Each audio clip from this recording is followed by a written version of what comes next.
prestige classes. The worst one in this is the harem protector, which the requirement, of course, is to be a eunuch. You need to be a harem protector, you need to be a prestige class. You basically need to be a 6th level character. I disagree. I'm sure they're fine. I'm sure they're dandy, but I don't think you need to be a 6th level fighter to guard a harem. And then, yeah. I'm sure it takes a great deal of courage to get your balls lopped off, but yeah. Then there's a really good Gandalf lookalike. No, you probably can't see it. He's really good, though. Not as good as me.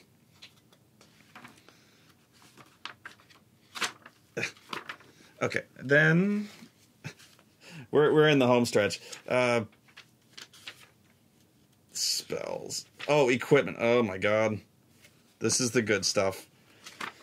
Let's see. 135. There's the spells, which I thought would be a lot funnier, but there are some good ones. Okay. There's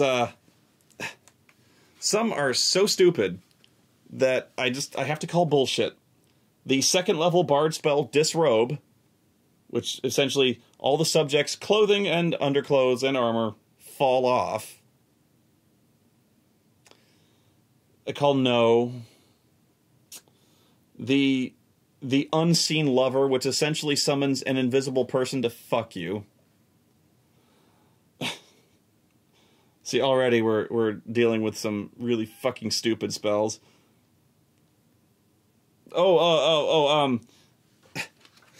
This one is so stupid, and yet it makes sense, and yet I just be like, no. Which one is it? Grope. The zero level variant of Mage Hand, in which, let me see, I'll read it. The variation of the Mage Hand spell lets you feel a creature from a distance as if you were actually touching it. It cannot be used to deal damage. I thought it mentioned that it was invented essentially by like little perverted mage school students. Where is Kiss of Life, analyze fertility, detect pregnancy. My favorite one, block the seed, which prevents conception for 1 hour per level. It just sounds like somebody's activating your trap card. You know, blow my load, block the seed. It's just a great, it's a great spell name, block the seed. Yeah. Magic probe, not what you think it is. Damn it. Of course, reverse gender, which is not a high level, 2nd level. I would have thought it'd be a lower level spell, but oh, this one is fucking horrible. Cursed orgasm. I remember this. And yeah, the little flavor text. This is inadequate to what actually happens. The flavor text is, oh, ow, it hurts. The next time the subject achieves orgasm, he is racked with incredible pain that causes 1 to 6 points of damage per caster level, maximum 10d6 points of damage. Kiss my ass. That is not an, oh, ow, it hurts reaction. That will fucking kill you. You would blow your load so hard you would die, like Donovan in Indiana Jones and the Last fucking Crusade. Whoa! Fuck. They give you, if you're familiar with the command spell, command is a low-level charm person in which you give the target a one-word command and they have to do it for, I believe it's only 1 round, but they give you, see if you can guess, given this book, what those commands might be. First one is masturbate. On her turn, the subject drops any items she has in her hands and begins to undress in order to fondle her genitals. You see how I was saying how maturely this was addressing the sexual content? Orgasm! Okay, look, you can't command me to do that. Or can you? You can't. The subject experiences an orgasm and stands in place for 1 round. She may not take any actions, but may defend herself normally. I disagree. If somebody cast that on me, I would be so fucking pissed. And jizzed. Jizz in my pants. That would... You imagine that? You're doing your adventure thing and some fucking wizard does that? Orgasm! Ah! Ugh! You fuck!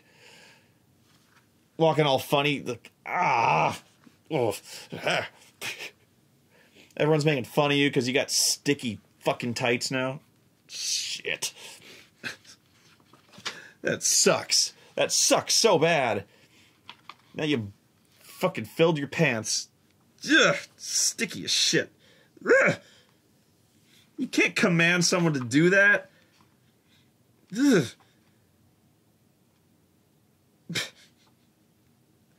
Block the seed. Impotency. 'Cause... Sucker.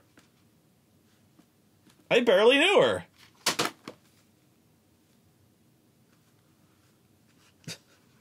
Come on.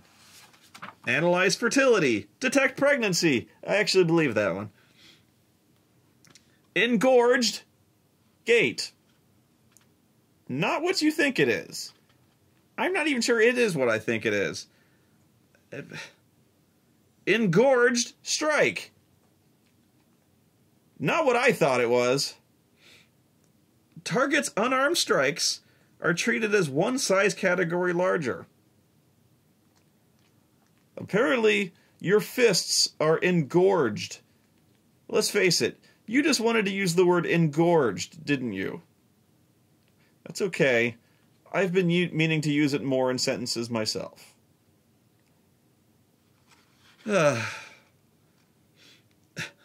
Irrational attraction. Subject becomes enamored with any type of creature. It's the dust of broken hearts. Grope. Yeah. Engorged strike. Oh, blessed seed. Or infernal seed. That's the one that's kind of fucked up. Is infernal seed guarantees pregnancy upon your next ejaculation. But also guarantees that the child produced from this will be half celestial / half infernal. That's actually really dark. Also introduces the rapey element, which I said to avoid. But does give that that dramatic element of, you know, that element where there's always like, soon we will sacrifice this woman, or soon this woman will be the vessel for the avatar of the next dark god. You know, that would be a spell that would pull it off. So there. I think I will close. Well, actually, there's 2 things I want to do. The first, I had to make special note of this. The equipment. Oh yeah. The equipment is really something special.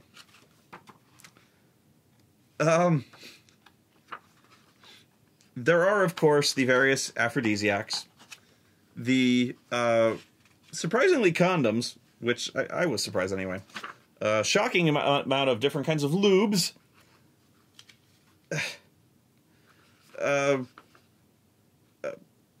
Quite a few price listings for escorts, streetwalkers, brothel prostitutes, masters and mistresses, and masseurs of varying qualities and skill levels. Certain things I've never even heard of. Birth control. And there's this, well, dildos and this table. Sometimes, even when you're reading a book of erotic fantasy, there are things that I don't need to know. On your character sheet, that is, that I'll just take for granted. I'll believe you. You know. So, when let's just say you are the tantrist sex wizard, or whatever, you're the sex monk. For some reason, I've allowed you to play this out of the book of and you go. I look at your sheet and I go, oh. You know, I don't really need to see ball gag. I don't need to see desensitizing rub. The 5-foot leash. Paddle. Subcategory. Wooden, leather, metal. Penis weights.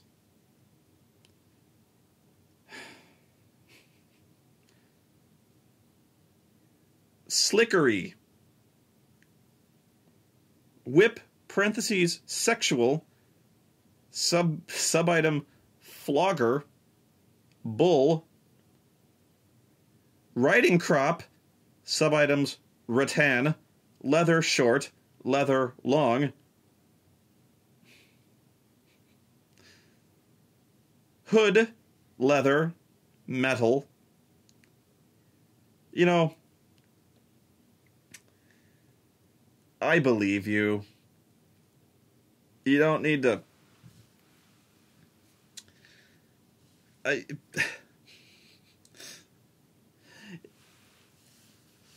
Like, okay, Spoonie, I'm gonna take that, comely young wench and, see if she'll join me for the evening. Okay, roll your charisma and see. Oh, well, she's very receptive to this.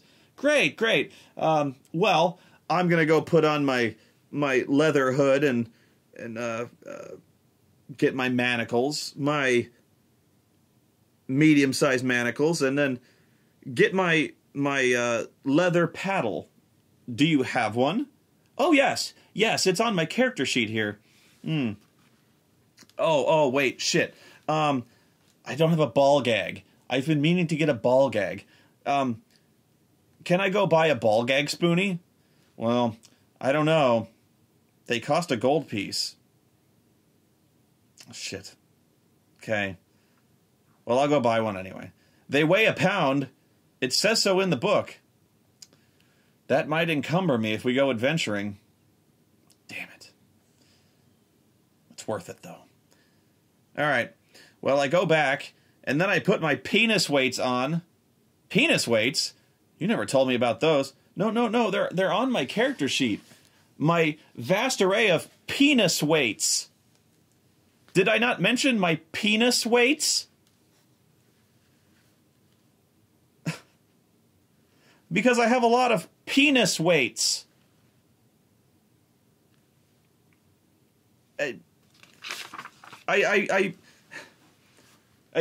rub my sensitizing oil on my penis, so it really helps the sensation when I hang my penis weights off my penis.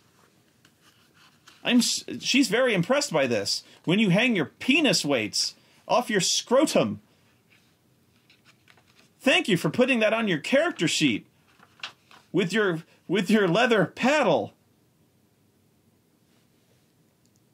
God. I don't need to know how much that costs. I'm sure it's very important. In the real world, these things cost. I know this, but don't tell me about your penis weight.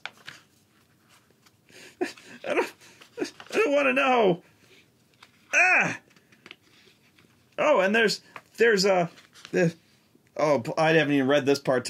There's the magic items, the potions, the staves, the rods.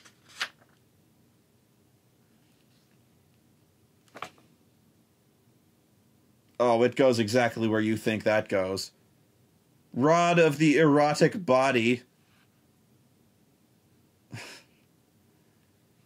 Stop me when you start laughing.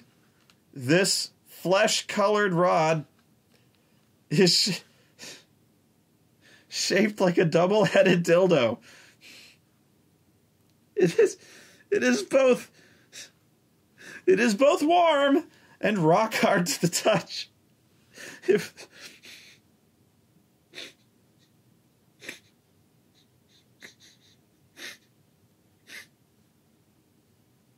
If the wielder engages in sex, he gets an increase to what if the wielder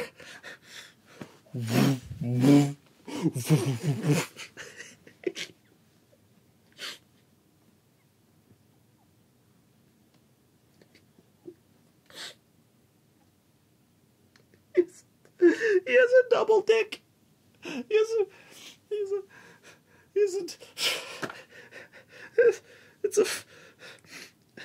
It's shaped. Hold this. It's warm. I know.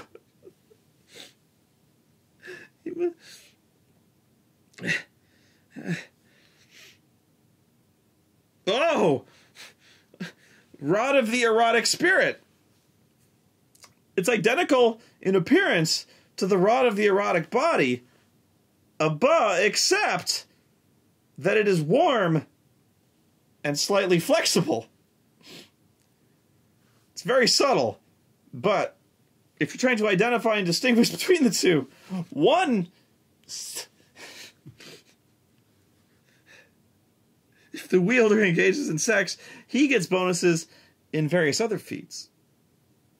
So, be careful when wielding it in combat, because it tends to wobble a bit. I just want to know, does the rod of the erotic body curve slightly? Because mine curves slightly to the left.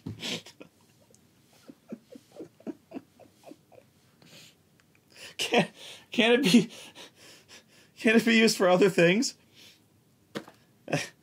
Why is it slightly flexible? What does that have to do with anything? What the fuck? Oh. Rings. Don't tell me there's a cock ring.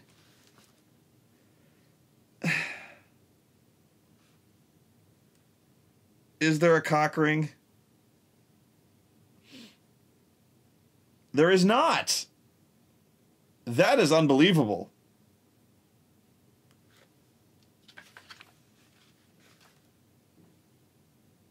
Hang on. Oh no. Okay, weapons. Phallus. I could stop there. Phallus of the engorged satyr. Carved from the wood of an ancient oak tree, this +2 great club is shaped like an enormous phallus. Well, isn't yours? I carve... See, everyone is going to do that now. If you're going to make a barbarian now, you're going to have a... What is your great club? Mine's enormous penis. It's a great club. I carved it like an enormous cock. It's a 4-foot cock. Well, of course it is. What? Yeah. Oh, God.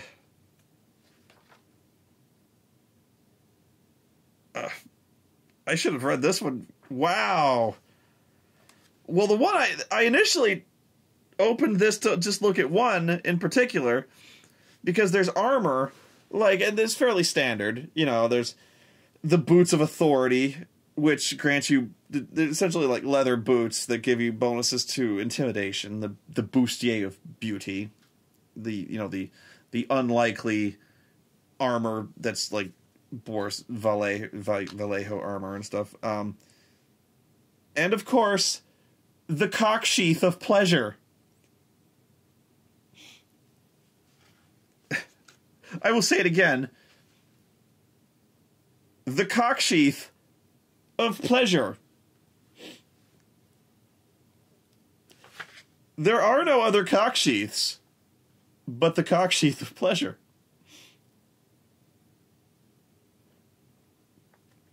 I will now read to you the entry of the Cocksheath of Pleasure. I tried, damn it. I tried not to laugh. The Cocksheath of Pleasure.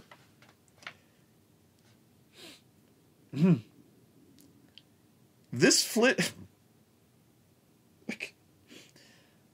thin, flexible penis casing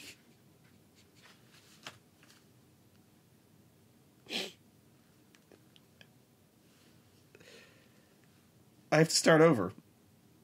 I had a moment. The Cocksheath of Pleasure.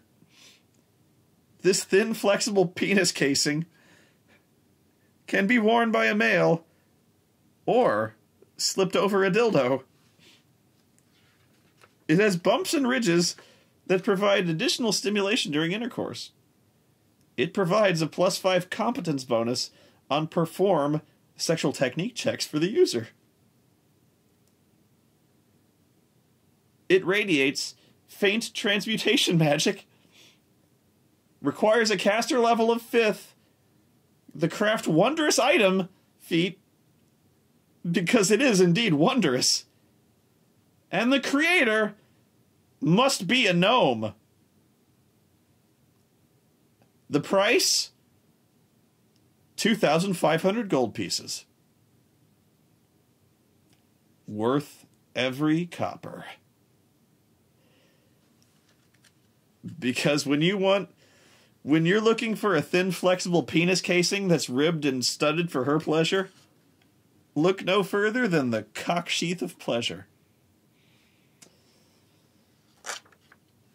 I don't often wear penis casings, but when I do, it's the Cocksheath of Pleasure. But there is also, when I'm out on the town, there is the Codpiece of Comeliness. I'm not making this up. The Codpiece of Comeliness, this clothing is generally worn by males to emphasize their penis. This is untrue. It emphasizes the total package. It frames. It frames and elevates. It lifts. It lifts and cups the package. It presents it, if you will, a presentation, Anyway, it emphasizes the package. I could demonstrate for you. I have such a... No, okay. When worn, it adds a +2 enhancement bonus to his appearance score. Unless it's me, I need an extra large one, in which case it would add a +4. It requires a caster level of 8th. Price, 4,000 gold pieces. Again, worth it. I should have had one for my bard character. Although, didn't need it. It was already quite impressive. Ladies ran in terror, quite frankly. It looked like I had an armadillo down my trousers. But with this, any man would be legendary. Just prowess, just be the thing of epics, sung for decades by men and women. Just they would see him coming long before he arrived. Just the radiance of it. I can't. Oh. Oh, and the Gnomish Kamasutra. Much like the lusty Argonian maid, the Gnomish Kamasutra is by far the most sought after erotic sex manual in the world, because gnomes are the most experimental and prolific lovers and group sex experts in the world. So most societies ban this erotic sex manual. More societies ban it than permit its use. Also, more people are injured attempting most of the positions depicted therein than any other sex manual. Most times you have to be an acrobat, and most of them require several people and a trapeze.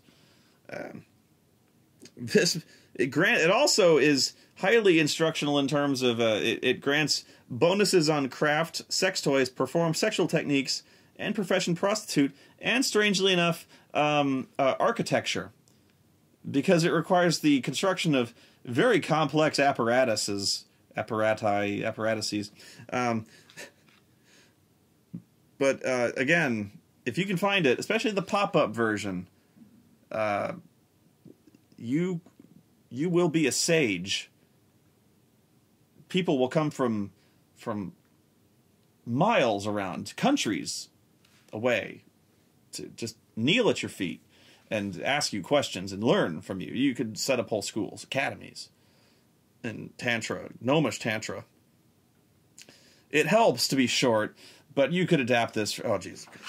I can't anymore. Oh, that's the full frontal shot. I can't even show you that. No. I think we should end this now. Was there anything else? Please tell me there weren't. I can't take this anymore. I may get Azure balls. No, I think there weren't. I can't. After the Cocksheath of Pleasure, I can take no more. Can you? I'm spent. You know the Cocksheath of Pleasure will make its way into your game, as will the Gnomish Kamasutra. And the Azure Walls. Actually, the best part of this book, not funny, actually, this is the most useful thing in this book was the list of 100 adventure hooks, which I thought was actually brilliantly done. Very well written adventure hooks. Most of which, I mean, they all involve some kind of, they all involved like a sex act in some way, but no active sex act. You know, like nothing involved like, oh, well, you know, you have to have sex with someone immediately. You know, you walk in on an orgy and you have to undergo this graphic sexual act. You know, it's things like, prostitutes are being murdered in huge numbers. That's the hook.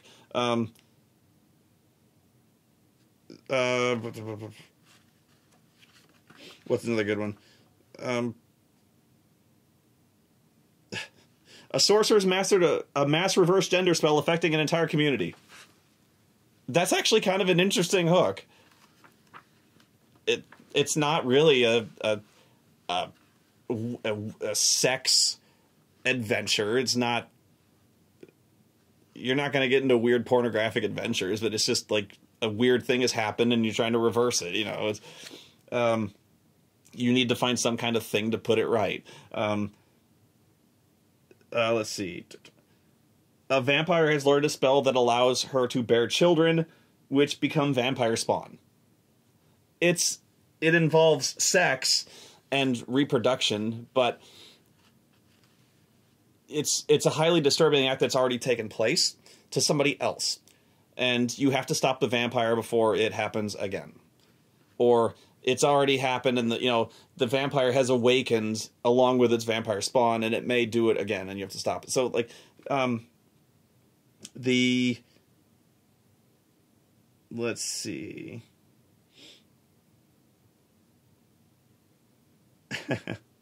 Some of them actually do have, but only a very few of them involve. A sorcerer's pleasure golem has been stolen, and he asks the adventurers to get it back. They actually describe a monster called a pleasure golem, which is essentially it's kind of a magical construct that can change. It has basically disguised self that can turn into like any like a attractive version of any person that you have sex with, and it's kind of a comedy type thing where like a sorcerer hires them and is like, this is awkward.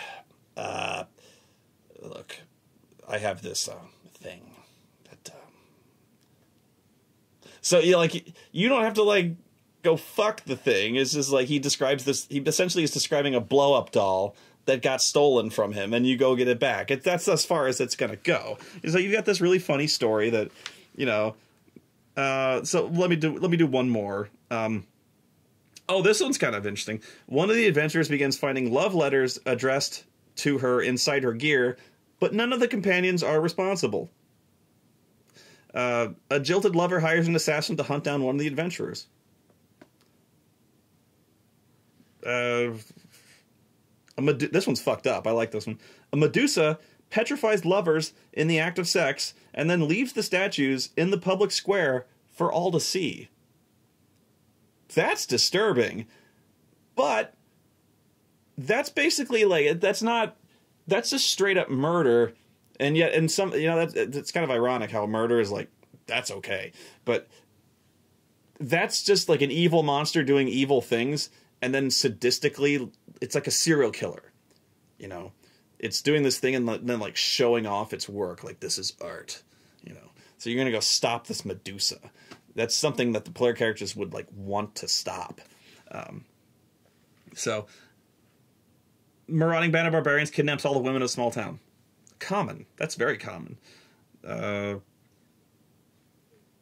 one that's like a strange comet passes overhead, rendering all living creatures sterile for an entire year. That's interesting.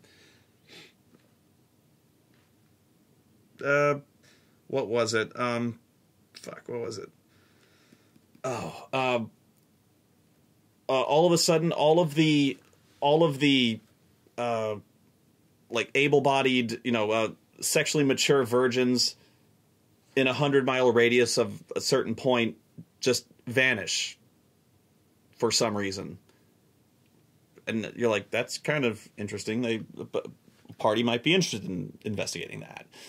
Does it have to be for a sexual reason? Not really, but it's worth looking into. So a lot of these, pretty much all of these, are adventurers are falsely accused of kidnapping several concubines from a crime lord's harem.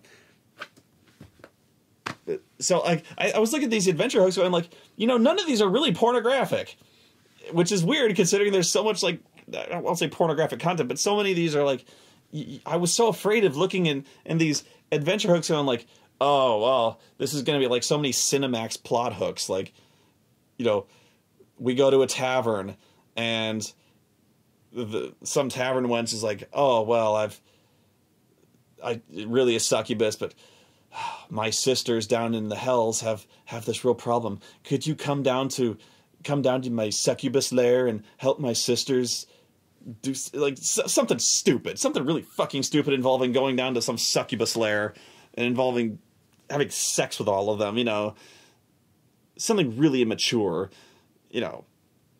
going to some public bath for no reason really.